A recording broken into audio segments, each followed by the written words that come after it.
watu wangu, nataka tujifunze kila mtu duniani, kile kitu chochote uko nacho kimepitia kwa mikono ya binadamu mwenzako. Uwe pastor, uwe bishop, uwe imam, sijue nini, kile ambacho uko nacho kilitoka kwa mikono ya binadamu mwenzako. Sababu gani? Unapoomba Mungu, leo umeamka unaomba, unafunga, unaomba, Mungu hata angusha pesa kutoka juu kuanguka kwa miguu yako. Mungu hata kuonyesha hii ofisi hii hapa ndio mahali unafaa ufanye kazi, hata kupea biashara ndio hii, chukua duka ndio hii, uza. Utajifunza kutoka kwa binadamu mwenzako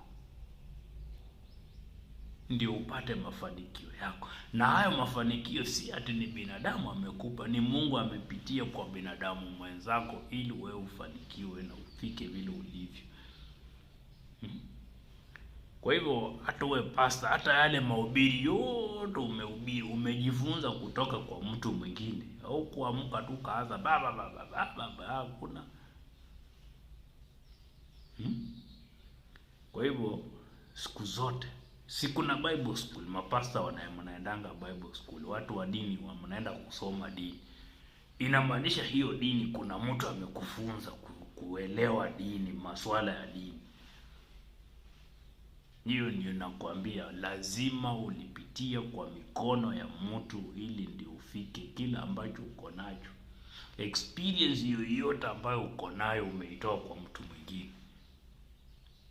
Ndio sababu unaenda driving school, unaenda shule kusoma, ndio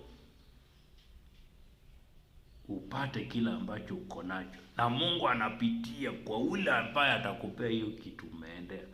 Atapitia kwa huyo mwalimu, atapitia kwa nini, kwa huyo boss wako, kila kitu itapita kwa mikono ya binadamu mwenzako. Na hiyo ujue, umaki hiyo, uheshimu hiyo kitu.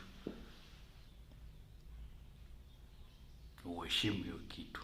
Mungu hawezi kupea kitu direct. Zinapitia kwa mikono ya mtu mwingine ndio zifike kwa mikono yako. Ambapo ile imefika kwa mikono yako, wewe pia itafika kwa mikono yako na iende kwa mikono ya mwingine. Na hivyo ndio iko.